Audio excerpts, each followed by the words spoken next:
여러분, 지금 여러분의 목에 날카로운 칼날이 닿아 있다고 상상해 보십시오. 그리고 그 칼을 든 강도가 당신의 전 재산을 뺏으며 이렇게 속삭입니다. 이 돈으로 당신 집안을 세계 최고의 부자로 만들어주겠다. 말도 안 되는 헛소리 같습니까? 하지만 이것은 65년 전 대한민국이라는 국가가 실제로 겪었던 일입니다. 우리는 이 사건을 혁명이라 부르기도 혹은 찬탈이라 부르기도 합니다. 그리고 그 중심에는 한 남자가 서 있습니다. 박정희. 그는 굶주린 국민의 입에 따뜻한 밥을 넣어준 구원자였을까요? 아니면 민주주의의 심장에 차가운 총탄을 박아버린 악마였을까요? 그는 우리에게 부유한 노예의 길을 제시한 설계자였으며 동시에 우리가 달리는 이 화려한 아스팔트 아래에 수많은 비명을 묻어버린 독재자였습니다. 대한민국 현대사라는 거대한 장부에서 1961년 5월 16일은 가장 붉은색으로 기록된 날입니다. 여러분, 혹시 1억 원짜리 보증 수표를 들고 있는데 누군가 내 목에 칼을 들이대며 그 수표를 뺏어가는 상황을 상상해 보셨습니까? 그런데 그 강도가 이 돈으로 당신 집안을 일으켜 세워주겠다라고 말한다면 여러분은 믿으시겠습니까? 말이 안 된다고 생각하시겠죠? 하지만 이것이 바로 주식회사 대한민국의 창업주 박정희가 등판한 방식이었습니다. 오늘 이 이야기를 듣지 않으시면 우리가 누리는 번영이 얼마나 위태로운 모순 위에 쌓아 올려졌는지 결코 이해하실 수 없을 겁니다. 그가 설계한 주식회사 대한민국의 가장 붉고도 찬란한 장부를 펼쳐보려 합니다. 그가 어떻게 원수의 바지가랑이를 붙잡아 돈을 빌려왔는지, 그리고 그 천문학적인 자금이 어떻게 우리의 피와 눈물로 치환되었는지 그 잔혹한 내막을 공개합니다. 대한민국은 그가 만든 도로 위를 달리지만 동시에 그가 만든 족쇄를 끊어내기 위해 싸워왔습니다. 기적을 만든 악마인가? 나라를 구한 설계자인가? 박정희의 18년 잔혹사. 이제 그 첫 페이지를 넘깁니다. 과연 그는 처음 잡았던 그 총구를 어디로 향했을까요? 그럼 지금부터 시작하겠습니다. 안녕하세요. 필라이즈입니다. 여러분, 대한민국 현대사라는 거대한 장부에서 1961년 5월 16일은 가장 붉은색으로 기록된 날입니다. 여러분, 혹시 1억 원짜리 보증 수표를 들고 있는데 누군가 내 목에 칼을 들이대며 그 수표를 뺏어가는 상황을 상상해 보셨습니까? 그런데 그 강도가 이 돈으로 당신 집안을 일으켜 세워주겠다라고 말한다면 여러분은 믿으시겠습니까? 말이 안 된다고 생각하시겠죠? 하지만 이것이 바로 주식회사 대한민국의 창업주 박정희가 등판한 방식이었습니다. 오늘 이 이야기를 듣지 않으시면 우리가 누리는 번영이 얼마나 위태로운 모순 위에 쌓아 올려졌는지 결코 이해하실 수 없을 겁니다. 비유하자면 당시 대한민국은 부도 직전의 구멍가게였습니다. 전쟁으로 가구는 다 부서졌고 금고는 텅텅 비어 있었죠. 점원들은 서로 잘났다고 싸우느라 손님을 맞을 준비조차 안 되어 있었습니다. 이때 군복을 입은 박정희라는 인물이 총을 든 장정들과 함께 가게의 뒷문을 부수고 들어옵니다. 이게 바로 우리가 아는 516군사 정변입니다. 그는 합법적인 열쇠를 가진 점장을 몰아내고 스스로 점장 자리에 앉았습니다. 정치경제학적으로 보면 이것은 시장의 질서를 완전히 무너뜨린 비정상적인 인수합병이었습니다. 정당성이라는 자본금이 전혀 없는 상태에서 경영권을 강탈한 셈이니까요. 박정희는 영리한 사람이었습니다. 자신이 총으로 뺏은 경영권이 얼마나 취약한지 누구보다 잘 알고 있었습니다. 투자자, 즉 국민들의 환심을 사지 못하면 언제든 쫓겨날 수 있다는 공포가 그를 지배했습니다. 그래서 그는 아주 위험한 승부수를 던집니다. 바로 민생구제라는 카드입니다. 배고픈 점원들에게 민주주의라는 권리 대신 빵이라는 실리를 주겠다고 선언한 겁니다. 그는 내 무덤에 침을 뱉으라고 말했습니다. 이 말은 사실 내가 법을 어겼고 사람들을 윽박질렀지만 결과적으로 매출만 올리면 되는 것 아니냐라는 냉혹한 경영 철학의 요체였습니다. 그는 서울 도심에 탱크를 세워두고 공포 분위기를 조성하면서도 한편으로는 부정축제한 기업인들을 불러 모았습니다. 그들을 감옥에 가두는 대신 내가 시키는 대로 공장을 짓고 물건을 만들어라. 그러면 살려주겠다라고 협박 섞인 제안을 하죠. 국가가 시장에 보이지 않는 손을 묶어버리고 박정희라는 보이는 주먹이 경영 전체를 지휘하기 시작한 순간입니다. 자유시장 경제의 원칙은 무참히 깨졌지만 아이러니하게도 멈춰있던 가게의 엔진은 서서히 돌아가기 시작했습니다. 하지만 여러분, 여기서 냉정하게 짚어봐야 할 팩트가 있습니다. 총으로 세운 질서는 총이 없으면 유지되지 않습니다. 박정희는 본능적으로 깨달았습니다.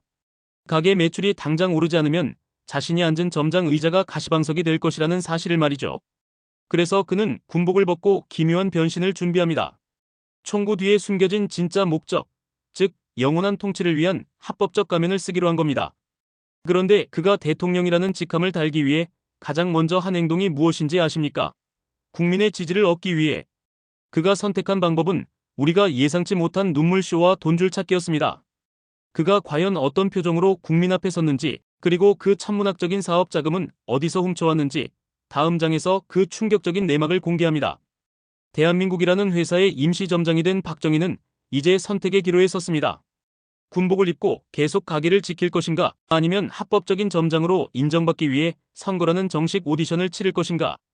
그는 결국 후자를 선택합니다.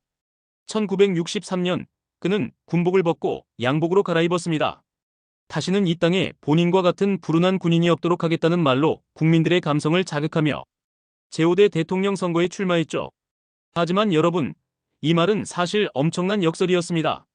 스스로를 불운한 군인이라 칭하며 동정표를 구했지만 정작 그가 꿈꾼 것은 불운과는 거리가 먼 영원한 지배였기 때문입니다. 선거 결과는 그야말로 박빙이었습니다. 불과 15만 표 차이. 국민들은 그에게 기회를 주긴 했지만 완전히 마음을 열지는 않았습니다. 박정희는 깨달았습니다. 사람들의 마음을 훔치는 가장 확실한 도구는 화려한 언변이 아니라 바로 주머니의 두께라는 사실을 말이죠. 그는 당장 매출 성과를 보여줘야 했습니다. 그런데 문제가 있었습니다. 공장을 짓고 도로를 닦으려 해도 금고가 비어 있었습니다. 당시 대한민국의 1인당 GDP는 $80 수준.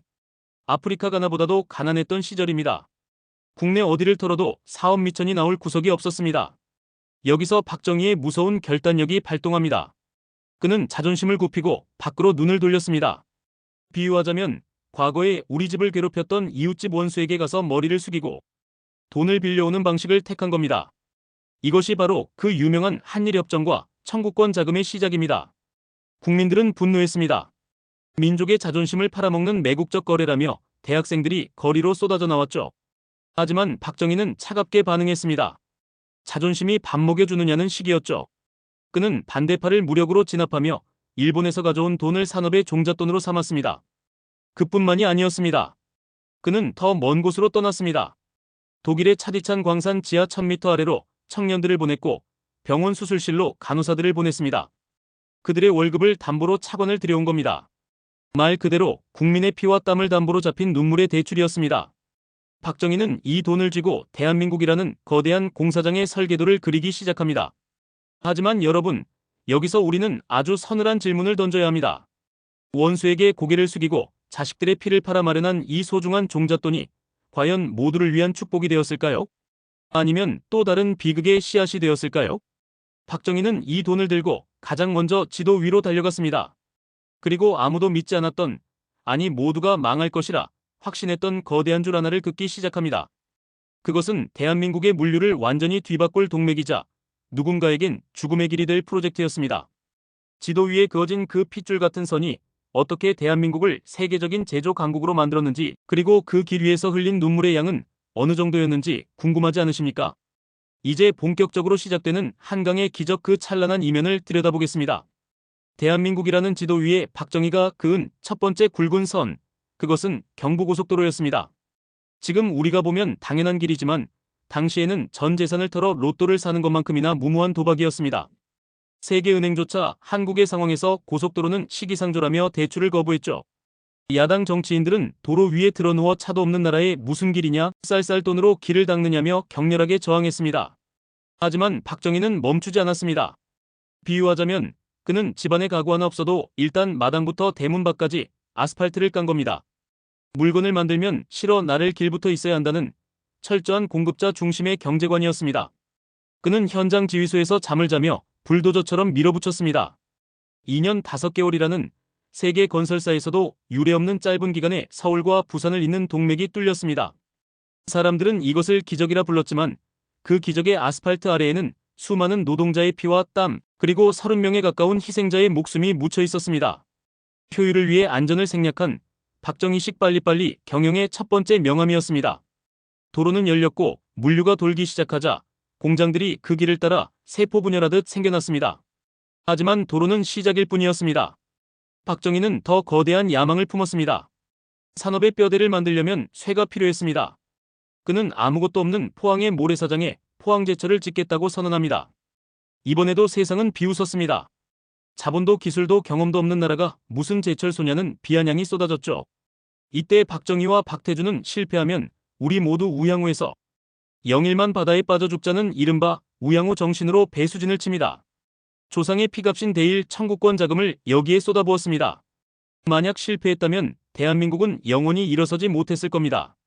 기적처럼 쇳물이 쏟아졌고 대한민국은 비로소 중화공업이라는 무거운 갑옷을 입기 시작했습니다. 수출 지표는 수직으로 상승했고 배고픔의 상징이었던 보릿고개는 서서히 과거의 이야기가 되어갔습니다. 박정희는 국민들에게 하면 된다는 최면을 걸었고 실제로 성과를 보여주며 경제 대통령으로서의 위상을 공고히 했습니다. 하지만 여러분, 여기서 우리는 멈춰서서 질문을 던져야 합니다. 공장의 굴뚝이 연기를 내뿜고 수출액이 100억 달러를 돌파할 때 그 공장 안에서 하루 15시간씩 일하던 어린 소녀들의 손가락은 어땠을까요? 국가는 부유해졌지만 국민의 개인적 권리는 여전히 창고 속에 갇혀 있었습니다. 성장의 달콤한 열매가 맺힐수록 박정희는 이 시스템을 영원히 유지하고 싶다는 위험한 유혹에 빠져들기 시작합니다. 경제를 살렸으니 이제 권력은 내 것이라는 오만함이었을까요? 그는 이제 경제발전이라는 명분을 앞세워 대한민국의 민주주의라는 엔진에 치명적인 모래를 뿌리기로 결심합니다. 그가 설계한 영원한 통치의 괴물, 유신체제의 서막이 다가오고 있었던 겁니다. 과연 그가 만든 헌법의 실체는 무엇이었을까요? 여러분은 그 헌법이 국민을 위한 것이었다고 믿으십니까? 대한민국이라는 회사가 덩치를 키우며 흑자 전환에 성공하자 창업주 박정희는 아주 위험한 생각을 하기 시작합니다. 이 회사는 나 아니면 망한다는 선민의식, 그리고 성장을 위해선 자유를 반납해야 한다는 가스라이팅이었죠. 그는 1972년 10월 유신이라는 이름의 계엄령을 선포합니다. 비유하자면 실적이 좀 잘 나온다고 해서 사장이 정권을 제멋대로 바꿔버린 겁니다. 이제부터 투표는 체육관에서 내가 지목한 사람들끼리만 하고 나는 죽을 때까지 사장을 하겠다는 선언이었습니다. 이것은 경영이 아니라 찬탈이었고 민주주의라는 헌법적 가치에 대한 사형 선고였습니다. 그는 긴급조치라는 전능한 칼을 휘둘렀습니다. 대통령의 말 한마디가 법보다 위에 있었고 정부를 비판하기만 해도 영장 없이 끌려가 고문을 당했습니다. 거리의 짧은 치마와 청년들의 긴 머리까지 단속하던 시절 대한민국은 거대한 병영으로 변해갔습니다. 박정희는 경제성장을 인질로 삼아 국민의 입에 재갈을 물렸습니다. 배부르게 해줄 테니 시끄럽게 굴지 말라는 식이었죠. 하지만 여러분, 인간의 욕망은 밥그릇이 채워진다고 해서 멈추지 않습니다. 배가 부르기 시작한 국민은 이제 인간답게 살 권리를 찾기 시작했으니까요. 그 그늘의 가장 깊은 곳에는 노동자들이 있었습니다. 1970년 평화시장의 전태일 열사가 우리는 기계가 아니다라고 외치며 자신의 몸을 불살랐을 때 박정희식 성장의 민낯은 천하에 드러났습니다. 수출 100억 달러라는 화려한 샴페인을 터뜨리는 동안 그 술잔을 채운 건 햇빛 한 줌 안 드는 다락방에서 타이밍 약을 먹으며 밤샘 작업을 하던 어린 여공들의 눈물이었습니다. 국가의 부는 쌓였지만 그 부를 만든 주역들은 여전히 빈곤의 늪에서 허덕였습니다. 경제적 지표는 우상향했지만 사회적 갈등의 압력은 폭발 직전까지 차올랐습니다. 영원할 것 같았던 유신이라는 성벽에 균열이 가기 시작한 건 1979년이었습니다. 부산과 마산에서 터져나온 부마항쟁은 단순히 야당 정치인을 지지하는 시위가 아니었습니다. 독재에 지치고 물가 상승에 고통받던 평범한 시민들의 생존 본능이었습니다. 박정희의 신복들은 이 사태를 두고 둘로 갈라졌습니다. 탱크로 밀어버리자는 강경파와 민심을 살펴야 한다는 온건파의 충돌이었죠. 절대 권력의 내부에서 피어오른 이 불협화음은 결국 누구도 예상치 못한 비극적인 결말로 치닫게 됩니다. 화려한 만찬장, 시바스리갈 한 병을 사이에 두고 마주 앉은 권력의 핵심들. 그날 밤 궁정동 지하 밀실에서는 과연 어떤 대화가 오갔을까요? 그리고 박정희를 향해 방아쇠를 당긴 그 남자의 진짜 속마음은 무엇이었을까요? 대한민국 현대사에서 가장 미스터리하고도 처참했던 그날 밤 10월 26일의 총성이 우리에게 남긴 질문을 이제 마주해보려 합니다. 여러분, 권력의 끝은 왜 항상 피로 물들어야만 했을까요? 다음 장에서는 박정희의 죽음과 그가 남긴 유산에 대한 최종 분석이 이어집니다. 계속해서 확인하시겠습니까? 1979년 10월 26일 서울 종로구 궁정동의 비밀 안가는 평소처럼 고요했습니다. 하지만 그 안의 공기는 이미 날카로운 면도날처럼 서로를 베고 있었죠. 한쪽에는 박정희의 절대적 신임을 등에 업고 아나무인으로 행동하던 경호실장 차지철이, 다른 한쪽에는 독재의 한계를 직감하며 권력의 핵심에서 밀려나던 중앙정보부장 김재규가 앉아 있었습니다. 비유하자면 엔진이 과열되어 폭발 직전인 자동차 안에서 운전대를 누가 잡을지를 두고 조수석과 뒷좌석이 피 튀기는 싸움을 벌인 격입니다. 그리고 그 뒷좌석의 상전은 바로 18년을 통치해온 박정희였습니다. 식사 도중 터져나온 총성은 대한민국 현대사의 시계를 단숨에 멈춰 세웠습니다. 김재규가 쏜 총탄은 차지철을 넘어 박정희의 가슴과 머리를 꿰뚫었습니다. 야수심정으로 유신의 심장을 쐈다는 그의 외침은 의거였을까요? 아니면 권력욕의 눈먼 배신이었을까요? 분명한 건 그날 밤의 총성으로 1인 독재라는 거대한 댐이 순식간에 붕괴했다는 사실입니다. 가장 강력한 권력을 쥐었던 설계자는 그렇게 자신이 만든 비밀스러운 공간에서 자신이 가장 믿었던 측근의 손에 허망하게 생을 마감했습니다. 박정희가 떠난 자리에 남은 건 극단적으로 엇갈린 유산이었습니다. 한쪽에는 세계가 경탄하는 산업화의 기틀이, 다른 한쪽에는 고문과 억압으로 점철된 민주주의의 무덤이 남겨졌죠. 그는 우리에게 가난 탈출이라는 보물지도를 쥐어주었지만 그 지도를 따라가는 동안 우리가 잃어버린 인간의 존엄에 대해서는 함구했습니다. 경제학적으로 보면 그는 대한민국을 최단기간에 중진국 반열에 올린 천재적 경영자였으나 정치학적으로 보면 국민을 통제의 대상으로만 본 차가운 독재자였습니다. 이제 우리는 질문해야 합니다. 박정희는 대한민국의 축복이었을까요? 아니면 저주였을까요? 사실 정답은 둘 다일지도 모릅니다. 우리는 그가 닦아놓은 고속도로 위를 달리며 풍요를 누리지만 동시에 그가 억압했던 자유를 지키기 위해 지금도 수많은 사회적 비용을 치르고 있으니까요.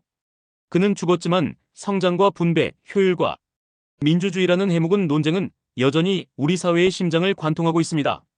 여러분의 마음속에 박정희라는 인물은 어떤 이름으로 기록되어 있습니까? 박정희라는 거대한 산맥을 넘어온 대한민국. 하지만 역사의 비극은 여기서 멈추지 않았습니다. 박정희가 쓰러진 뒤 찾아온 서울의 봄은 너무나 짧았고 그가 만든 군사문화의 토양 위에서 또 다른 총성이 울려 퍼지기 시작했기 때문입니다.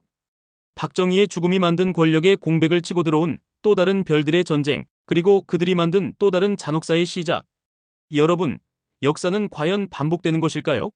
다음 시간에는 박정희 사후, 대한민국을 더 깊은 혼란으로 몰아넣었던 그날의 진실을 파헤쳐 보겠습니다. 이제 우리는 이 거대한 서사의 마지막 페이지를 넘겨야 합니다. 박정희가 떠난 자리에 남겨진 것은 단순히 과거가 아니라 오늘날 우리가 발을 딛고 서 있는 대한민국의 뼈대 그 자체입니다. 그는 대한민국이라는 낡은 집을 부수고 콘크리트 빌딩을 세운 건축가였습니다. 그가 만든 제철소에서 나온 철로 우리는 배를 만들었고 그가 닦은 도로를 통해 전 세계로 물건을 팔아치웠습니다. 하지만 그 빌딩의 기초 공사에는 수많은 사람의 눈물과 비명이 섞여 들어갔습니다. 효율이라는 이름 아래 노동의 가치는 헐값에 매겨졌고 국가의 성장을 방해한다는 이유로 자유라는 공기는 철저히 차단되었습니다. 박정희는 우리에게 물질적 풍요라는 선물을 주었지만 그 선물 상자 안에는 권위주의라는 독약도 함께 들어있었습니다. 경제학적으로 박정희 시대는 고도성장의 신화입니다. 하지만 정치학적으로는 암흑의 시대였습니다. 이 극단적인 두 얼굴이 바로 박정희라는 인물의 본질입니다. 그를 한쪽 면으로만 평가하는 것은 역사의 절반을 눈 감는 것과 같습니다. 그는 공과 과가 너무나 뚜렷하여 그를 찬양하는 자와 저주하는 자가 영원히 평행선을 달리게 만드는 현대사의 거대한 분수령입니다. 우리가 오늘 이 원고를 통해 확인한 것은 한 인간의 결단이 한 국가의 운명을 바꿀 수는 있지만 그 과정에서 소외된 인간의 존엄은 언젠가 반드시 그 대가를 치르게 된다는 냉혹한 진리입니다. 비유하자면 박정희는 우리에게 아주 비싼 등록금을 내고 부강한 나라가 되는 법을 가르친 엄격하고 폭력적인 스승이었습니다. 우리는 그 수업을 통해 가난에서 졸업했지만 스승이 휘두른 매질의 상처는 여전히 우리 사회 구석구석에 흉터로 남아 있습니다. 이제 그 흉터를 치료하고 성숙한 민주주의로 나아가는 것은 살아남은 우리의 몫입니다. 내 무덤에 침을 뱉으라던 그의 말처럼 역사는 끊임없이 그를 심판할 것이고 우리는 그 심판의 과정에서 더 나은 미래를 설계해야 합니다. 박정희라는 시대가 막을 내린 1979년의 가을, 사람들은 이제 긴 겨울이 끝나고 따뜻한 봄이 올 것이라 믿었습니다. 하지만 역사의 장난은 잔인했습니다. 박정희라는 거인이 쓰러진 직후 그가 길러낸 또 다른 군화 소리가 어둠 속에서 들려오기 시작했기 때문입니다. 주인이 사라진 권력의 빈자리를 차지하기 위해 총구를 겨눈 새로운 무리들, 그리고 그들이 만들어낸 서울의 봄 그 짧은 희망과 잔인한 배신의 기록. 다음 시간에는 대한민국 현대사의 또 다른 변곡점, 신군부의 탄생에 대해 날카롭게 파헤쳐 보겠습니다.